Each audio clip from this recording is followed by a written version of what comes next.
Students, आप लोगों की ये सेकंड क्लास है। फर्स्ट क्लास में हमने फिजिकल चेंजेस के बारे में बताया था। अभी हमारा टॉपिक है केमिकल चेंजेस। अब आप खुद चैप्टर देखोगे, टेक्स्ट बुक निकालोगे तो कुछ समझ में आएगी कि अगला क्या पढ़ना। ओके, तो ये चैप्टर का जो टॉपिक है वो हम खुद से डिसाइड कर रहे हैं कि पहले ये पढ़ाएं, फिर उसके बाद दूसरा टॉपिक पढ़ाएं, ताकि जैसे जैसे आपको समझ में आ सके। ओके, जब लास्ट करेंगे तब आपको बताना है कि मैम देखिए ये चीज़ को समझ में नहीं आई या कुछ भी ऐसे फिजिकल चेंजेस जो हमने आपके फर्स्ट क्लास में जो बताया है उसको ढंग से पढ़िएगा तो आएगा। ओके, अब हेडिंग लगाइएगा केमिकल चेंजेस। ओके, हेडिंग लगाएंगे केमिकल चेंजेस।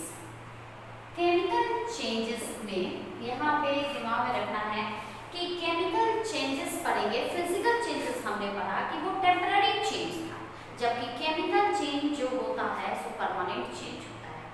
इसमें कोई भी सब्सटेंस केमिकली रिएक्ट करेगा और एक न्यूली सब्सटेंस का फॉर्मेशन करेगा। ओके, तो सबसे पहले आप केमिकल चेंज का डेफिनेशन लिखोगे सर्टेन चेंजेस इन विच, लिखेगा certain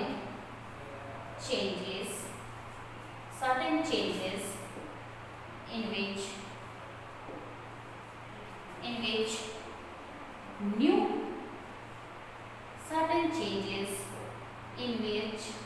new substances are formed with entirely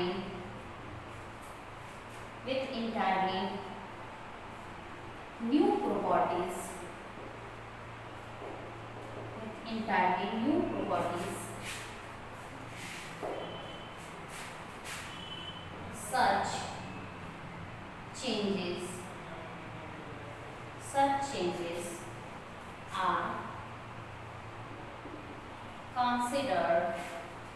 such changes are considered as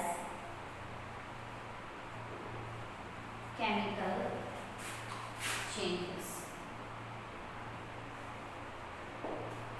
okay, सबसे पहले आप अपनी कॉपी में नोट करेंगे chemical changes, certain changes in which new substances are formed with entirely new properties, such changes are considered as chemical changes।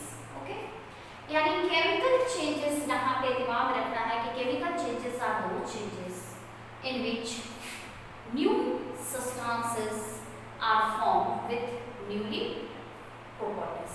Okay, यानी chemical change के अंदर आपको क्या क्या जानना है इसको नोट कर लेना अपनी कॉपी में, फिर से देख सकते हैं इसको बोर्ड पे। फिर से एक बार मैं पढ़ के देती हूँ। Certain changes in which new substances are formed with entirely new properties, such changes are considered as chemical changes। Okay, अब ये केमिकल चेंजेस का जान लीजिए। अब इसके अंदर हम लोग को क्या क्या जानना है इसके बारे में हम लोग पढ़ेंगे। इसमें जानना है हम लोगों को सबसे पहला ये पॉइंट जानना है, ए पॉइंट लगाइएगा कि फिजिकल चेंजेस किस नेचर का है, टेम्पररी नेचर। ओके, ये किस नेचर का है, परमानेंट। यानी ए पॉइंट पे रखेंगे कि it is of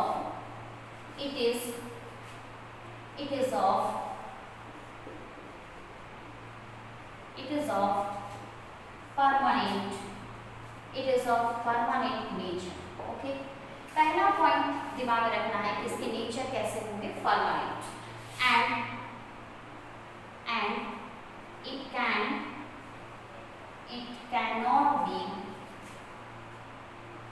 and it cannot be easily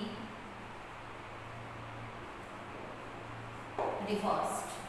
और इसको हम लोग इजिली रिवर्स्ड, दिमाग में रखिएगा कि इसको इजिली हम लोग रिवर्स्ड नहीं कर सकते। लेकिन कोई भी फिनोमेना है उसमें कुछ एक्सेप्शन तो आते ही हैं, लेकिन अभी हम जानेंगे कि ये परमानेंट नेचर है and can not be easily reversed. Easily reverse नहीं किया जा सकता। यदि कोई एग्जाम्पल रिवर्स का आता भी है तो वो एक्सेप्शन के तौर पर, लेकिन generally can't be reversed. Okay. Second में जानना है कि both physical and chemical properties change. इसकी जो भी physical and both physical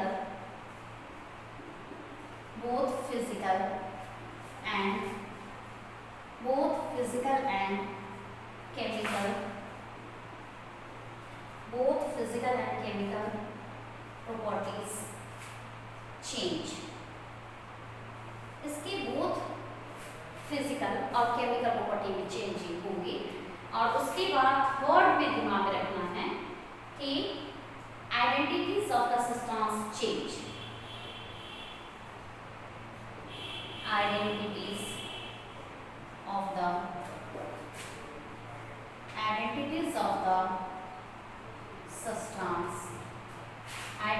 of the substance change. Okay. अब देखिए केमिकल चेंज में आपको ये जान लेना है कि ये परमानेंट नेचर है और इसके can be easily reversed. Both physical and chemical properties change, identities of the substance change. इसमें आइडेंटिटीज सब्सटेंस के क्या हो जाएंगे, बदल जाएंगे. ओके. अब आप ये जान रहे हो, सबसे पहले ये दिमाग में रखना कि इसका एग्जांपल थोड़ा सिखाएंगे और अच्छे से जानना है कि बर्निंग ऑफ पेपर. सपोज कोई पेपर है और उसको बर्न कराते हैं. बर्न कराएंगे तो उसमें क्या यूज करेंगे, एयर और ऑक्सीजन. तो एयर और ऑक्सीजन का यूज करेंगे तो paper, when paper burns in air और oxygen then it forms smoke and ash. Okay. यहाँ पे फॉर्मेशन हो रहा है स्मोक का और ये न्यूक्लियस ट्रांसफॉर्मेशन. तो ये चेंज क्या चीज को रिप्रेजेंट कर रहा है, केमिकल चेंज. ठीक है. तो सबसे पहले ये जान लिए इसका केमिकल चेंजेस भी क्या क्या होता है और केमिकल चेंजेस को नोट कर लीजिए अच्छे से. आइडेंटिटी सब्सटेंस का चेंज हो जाता है. जैसे हमने पेपर लिया और बाद में हमको स्मोक और ऐश मिला, उसके कंबशन के बाद, उसके जलने के बाद. ओके. जैसे दिमाग में रखेंगे कि इसमें फिजिकल और केमिकल प्रॉपर्टीज दोनों बदल जाते हैं. इसमें इस चेंज में फिजिकल और केमिकल प्रॉपर्टीज दोनों चेंज हो जाते हैं. तो यहाँ पे ये जान गए कि इसके अंदर क्या क्या जानना है केमिकल चेंज के अंदर. आप केमिकल चेंज के अंदर जान चुके हैं तो सबसे पहले केमिकल चेंज में जानने के बाद यहाँ पे जानना है बर्निंग ऑफ पेपर. यहाँ पे जानिए एग्जाम्पल है burning of paper. Burning of paper. Burning of paper. Okay. Example यहाँ पे नोट करिएगा बर्निंग ऑफ पेपर. ये केमिकल चेंज का एग्जाम्पल है. जैसे पेपर है, ठीक है. तो पेपर है और पेपर यदि ऑक्सीजन से कंबाइन किया तो ऑक्सीजन से कंबाइन करने के बाद क्या बनाता है, स्मोक प्लस एच, है ना. तो ये एग्जाम्पल रिप्रेजेंट करता है केमिकल चेंजेस. यानी आपको हम बताएं कि केमिकली एक रिएक्शन को शो करिए जो शो कर बताता है केमिकल चेंज को. तो पेपर प्लस ऑक्सीजन और एरो देकर देंगे तो क्या बनेगा, स्मोक प्लस ऐश. ओके. स्मोक प्लस ऐश बनाता है. यहाँ पे स्मोक का फॉर्मेशन हो रहा है, न्यूक्लियस सब्सटेंसेस का फॉर्मेशन हो रहा है. So this type of changes is known as chemical changes. इसके और भी एग्जाम्पल में आप लिख सकते हैं. देखिए फर्स्ट पॉइंट लगाइए. एग्जाम्पल में लिखिएगा cooking of food. Cooking of food के बाद लिखिएगा रस्टिंग ऑफ आयरन. आयरन का रस्टिंग जानेंगे. जैसे तुम लोग बताया है हमने कि आयरन मॉइस्ट एयर के कांटेक्ट में जब आता है उसका जब ऑक्सीडेशन हो रहा है, मॉइस्ट मतलब कैसा, वाटर रहेगा उसके साथ. और बताया है हमने कि यदि आयरन कंबाइन करता है ऑक्सीजन और वाटर से तो क्या बनाता है, हाइड्रेटेड फेरिक ऑक्साइड. और that hydrated ferric oxide is known as rust. Rust का फॉर्मेशन होता है. यानी रस्टिंग ऑफ आयरन में ऑक्सीडेशन के के बाद न्यूली सब्सटेंस का फॉर्मेशन होता है। So it is an example of chemical changes.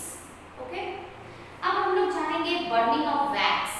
ऐसे तो बताएंगे, एक टॉपिक ही पढ़ाएंगे कैंडल के बर्निंग का, लेकिन जानना है कि बर्निंग ऑफ वैक्स केमिकल को सब्सटेंस को रिप्रेजेंट करता है कैसे। इसमें हम बताएंगे आपको कि बर्निंग ऑफ वैक्स के अंदर जब पढ़ाने जा रहे हैं उस समय बताएंगे कि कैसे ये दोनों चेंज कर। ऐसे भी बता चुके हैं कि कैंडल का बर्निंग जो होता है वो रिप्रेजेंट करता है वो changes, physical as well as chemical. तो कैसे ये फिजिकल और केमिकल चेंजेस रिप्रेजेंट करते हैं ये हम आपको पहले बताएंगे, और फिर इतने सारे केमिकल चेंजेस का आप एग्जाम्पल जान सकते हो। और केमिकल चेंजेस में जानने के बाद अब कुछ आपको क्वेश्चंस बनाना है। क्वेश्चन लिखिएगा, क्वेश्चन लिखिए क्लासिफाई, क्वेश्चन करिएगा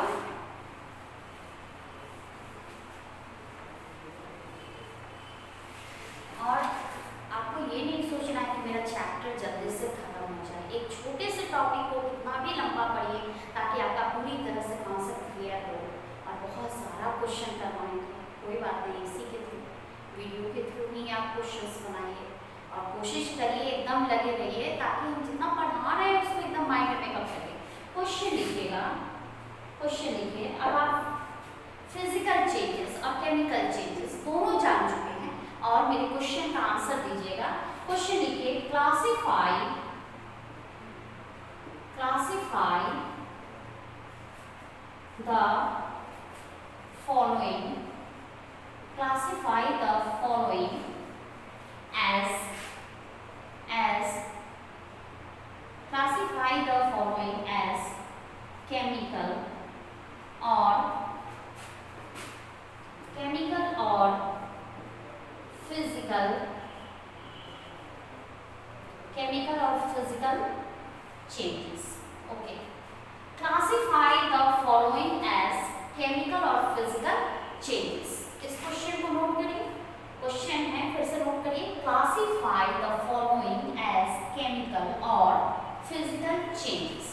ओके, ए पॉइंट लगाइए और लिखिएगा cutting of trees.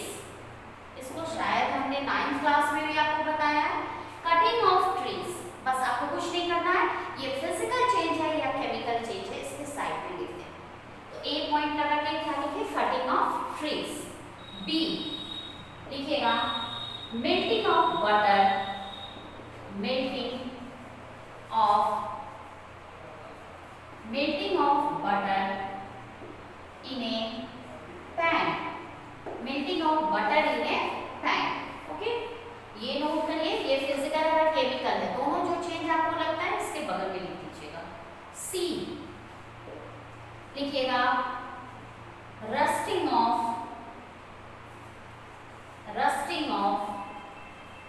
आलमीरा, rusting of almirah. Okay, almirah में जो रस्टिंग होता है वो केमिकल चेंज है और फिजिकल चेंज है। 3 क्वेश्चंस लिखिए, कटिंग ऑफ ट्रीज आपको आंसर देना है आइदर फिजिकल और chemical changes, melting of butter in a pan, rusting of almirah. Okay, उसके बाद सी के बाद लिखिएगा, सी के बाद डी। कुछ डी में लिखिएगा boiling of water,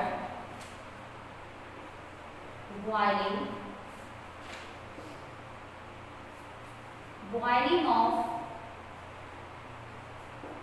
water to boiling of water to form steam, boiling of water to form steam, यानी वाटर को बॉईल करके स्टीम में बदलना। ये क्या चेंज है इसका भी देना है। उसके लिखिए passing of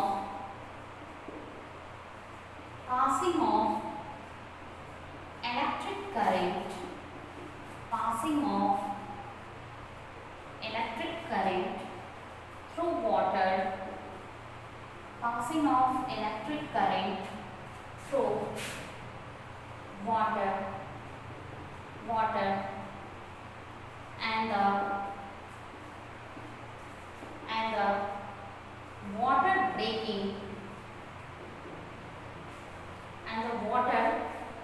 breaking down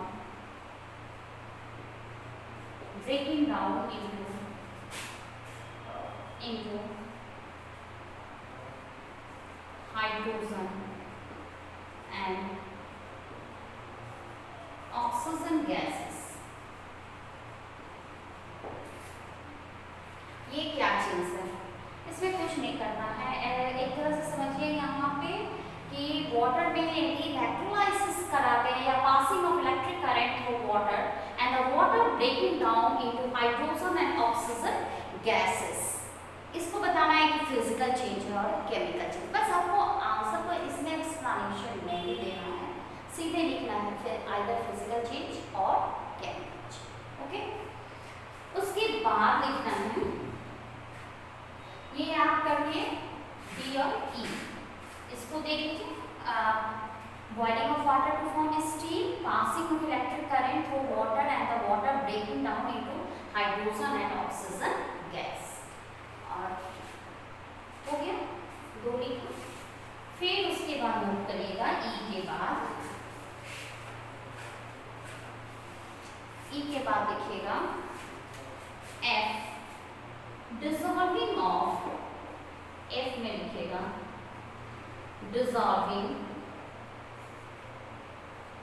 dissolving of common salt, dissolving of common salt in water, dissolving of common salt in water। यहाँ पे दिमाग रखना है कि dissolving of common salt in water। उसके बाद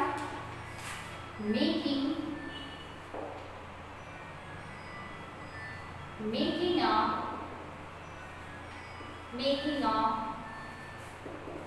fruit salad, making a fruit salad with raw fruits, making a fruit salad with raw fruits।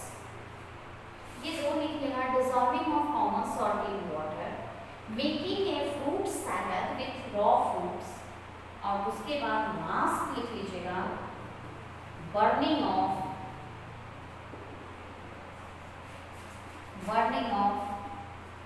paper and wood, burning of paper and wood। आपका ये जो हमने एच तक, ए से लेकर H तक जो एग्जाम्पल्स दिए हैं वो मैक्सिमम है आपको केमिकल और फिजिकल चेंज जानने के। ओके, यहाँ पे जैसे मान लो हमने दिया dissolving of common salt in water, making a fruit salad with raw fruits, burning of paper and would. इस सारे एग्जाम्पल्स में आपको बताना है कि ये फिजिकल चेंज है और केमिकल चेंज है। ओके, ये क्वेश्चंस बनाने के बाद आपको ये जान लेना है कि फिजिकल और केमिकल चेंज तो टॉपिक आपका ठीक है चला गया कि हम बता दिए आपके इसके पूरे बारे में कि कैसे क्या करना है, कैसे जानना है। एक सबसे इम्पोर्टेंट क्वेश्चन जो कि हमेशा पूछता है, बताया हमने जितने भी आप कॉम्पिटिटिव एग्जाम दोगे उसमें बर्निंग ऑफ कैंडल हमेशा आता है और हमेशा कंफ्यूजन होता है कि बर्निंग ऑफ कैंडल में किस ऑब्जर्वेशन को माने कि वो फिजिकल चेंज है और किस ऑब्जर्वेशन को माने कि वो केमिकल चेंज है। ओके, तो कैसे कैसे जानना है कि कौन फिजिकल चेंजेस है और क्या केमिकल चेंजेस। तो इस फिजिकल और केमिकल इसको नोट कर लीजिएगा, है ना। और उसके बाद अभी फिर हम लोग पढ़ेंगे बर्निंग ऑफ कैंडल। इसका टोटल चीज जान जाएंगे कि किसी कैंडल के बर्न होने में कैसे कौन सा ल्यूमिनस जोन होता है, क्योंकि कैंडल का पूरा डिटेल पढ़े रहिएगा तो आप बता सकते हैं कि हाँ ये ल्यूमिनस जोन में हो रहा है, ये नॉन ल्यूमिनस है, कौन है हॉटेस्ट एरिया, कौन है इसका इनर मोस्ट जोन। ओके, तो यहाँ पे सबसे पहले हम लोग टॉपिक लगाएंगे burning of candle.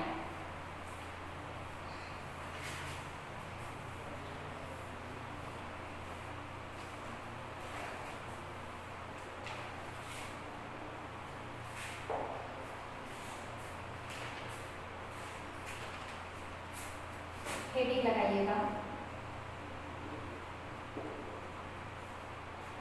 Burning of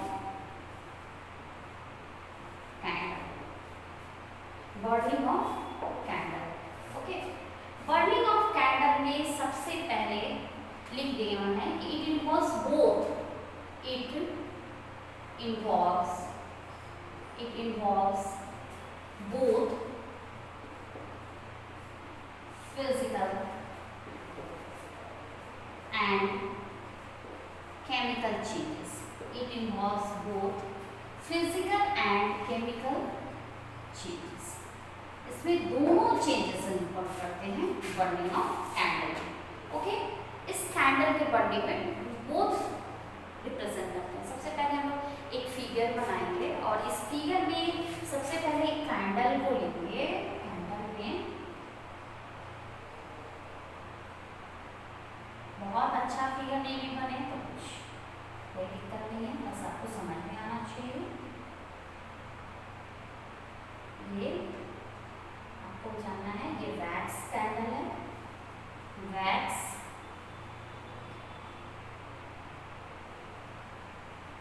ये वैक्स कैंडल है और इसमें दिमाग में रखना है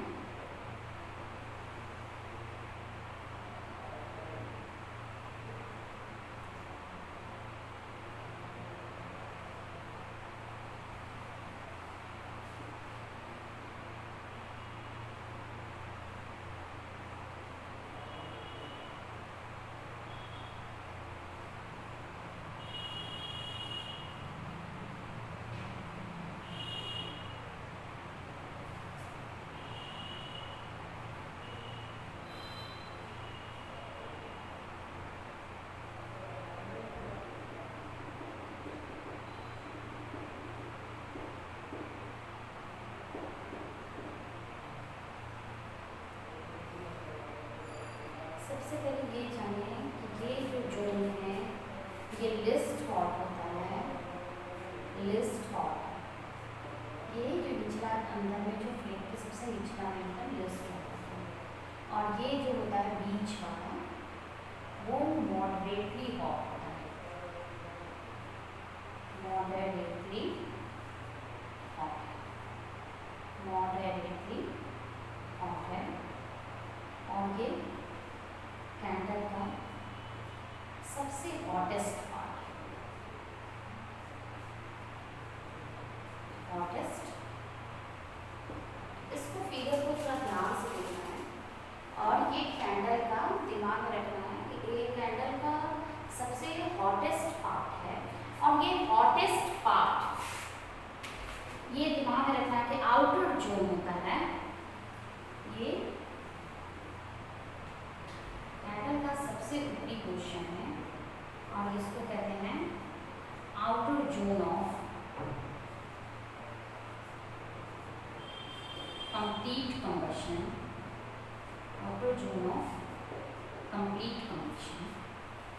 और एक ऐसा फ्लेम देगा ब्लू और इसको नॉन ल्यूमिनस जोन कहते हैं, non luminous zone, non luminous zone. ये बीच वाला पोर्शन, मिडल जोन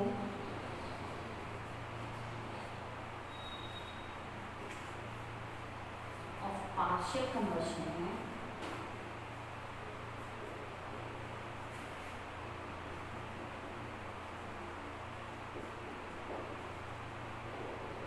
और ये कैसा देगा येलो,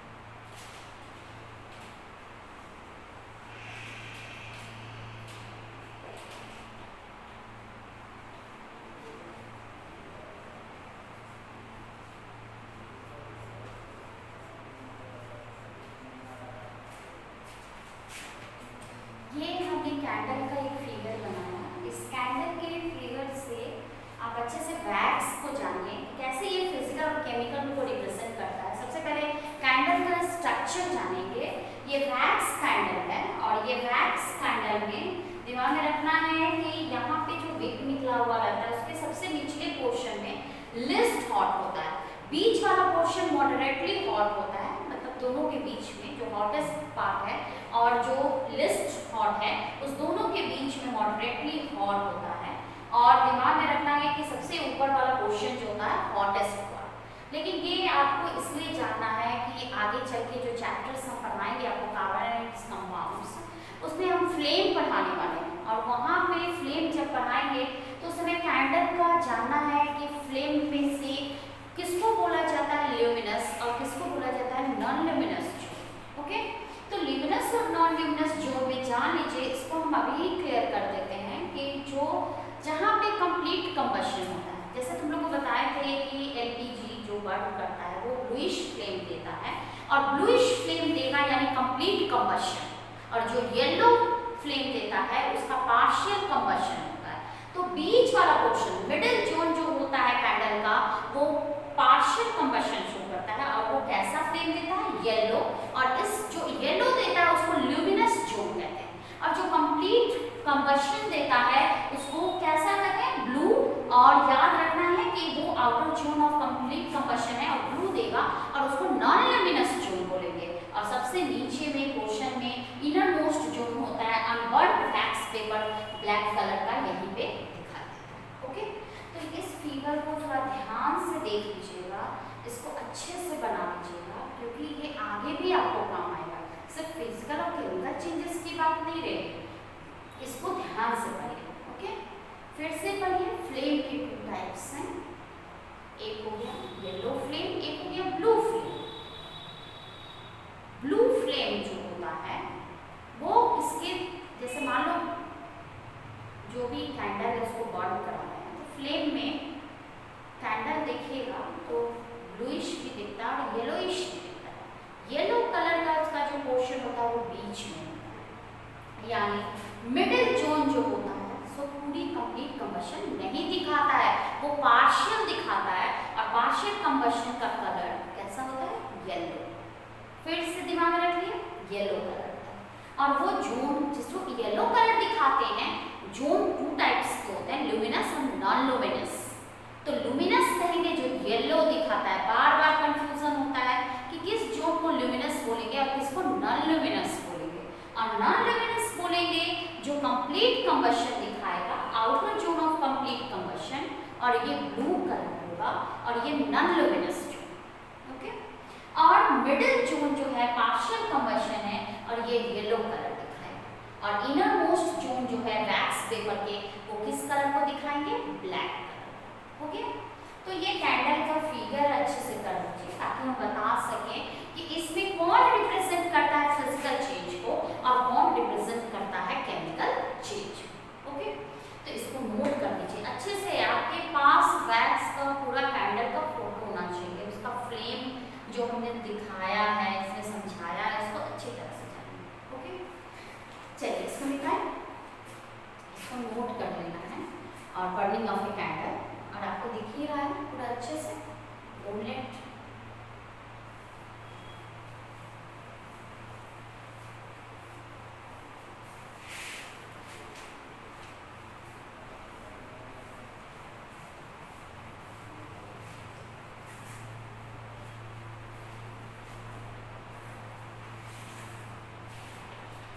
ओके, अब यहाँ पे 2 कॉलम बना लीजिए, ठीक है, और यहाँ लिखिए ऑब्जर्वेशंस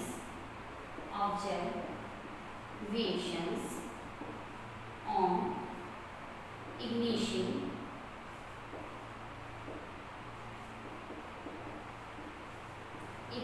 है कैंडल, ऑब्जर्वेशन ऑन इग्निशन है कैंडल, और यहाँ लिखिएगा टाइप ऑफ चेंज, कौन सा चेंज, फिजिकल और केमिकल।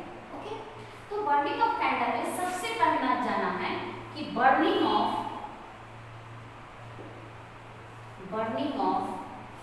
Wick of candle. जैसे हम आपसे पूछें यदि कैंडल का विक यदि बर्न करता है तो वो फिजिकल चेंज और केमिकल चेंज, तो इसको याद रखिएगा, ये कैसा चेंज है? Chemical change. इसको नोट करें। Burning of wick of candle is a क्या चीज चेंज है? Chemical change. उसके बाद सेकंड ऑब्जर्वेशंस,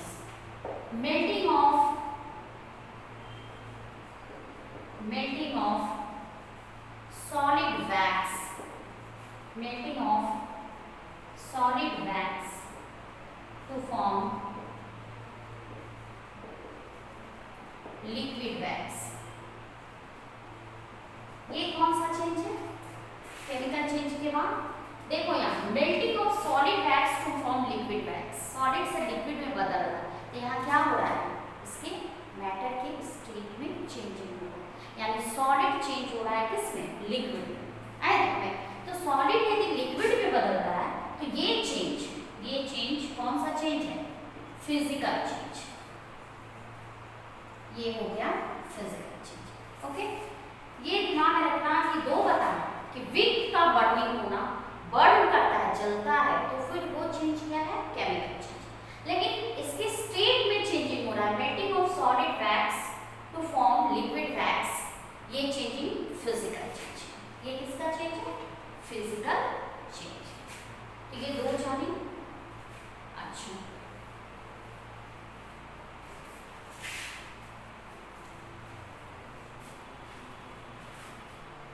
चेंज का है। अब थर्ड में देखिएगा, ये पहचानिए, इवोपोरेशन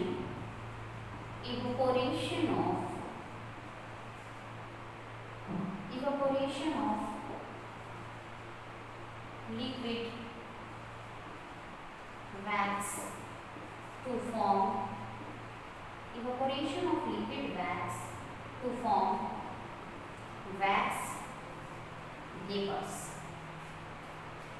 इवोपोरेशन हो रहा है लिक्विड वैक्स का वैक्स वेपर्स में। देखो बाबू, इवोपोरेशन हो रहा है। इवोपोरेशन कौन सा प्रोसेस है? फिजिकल। नहीं, तो ये कैसा चेंज रिप्रेजेंट करेगा? Physical changes. ये फिजिकल चेंजेस हो गया। अब फोर्थ में आप आइएगा, तो फोर्थ में बर्निंग ऑफ वैक्स वेपर्स। फिर बर्निंग आया तो बर्निंग ऑफ वैक्स वेपर्स। तो बर्निंग ऑफ वैक्स वेपर ये क्या चीज को रिप्रेजेंट कर रहा है? ये रिप्रेजेंट कर रहा है केमिकल चेंज।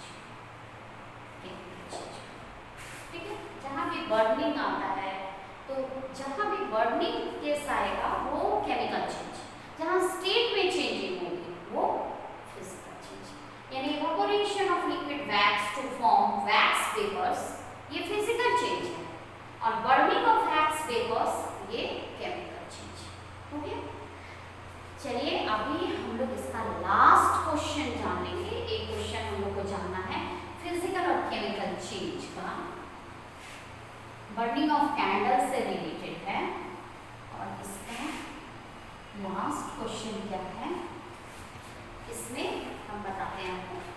क्वेश्चन लिख लीजिएगा, why is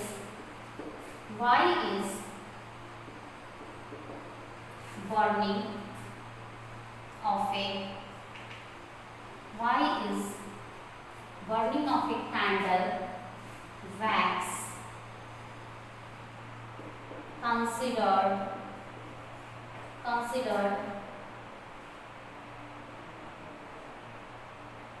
considered a chemical change?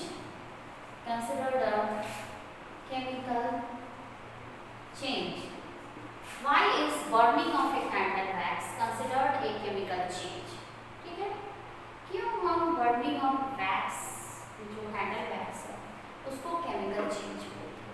ठीक है, इसलिए बोलते हैं कि पता है तुमको कि कोई भी कैंडल होता है वो बना रहता है किससे? हाइड्रोकार्बन से।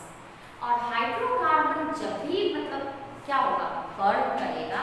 दिमाग में रखिएगा कि जब भी हाइड्रोकार्बन कंबाइन करेगा ऑक्सीजन से, तो ये फॉर्मेशन करेगा कार्बन डाइऑक्साइड और वाटर। तो कार्बन डाइऑक्साइड और वाटर का जो फॉर्मेशन होगा, ये दिमाग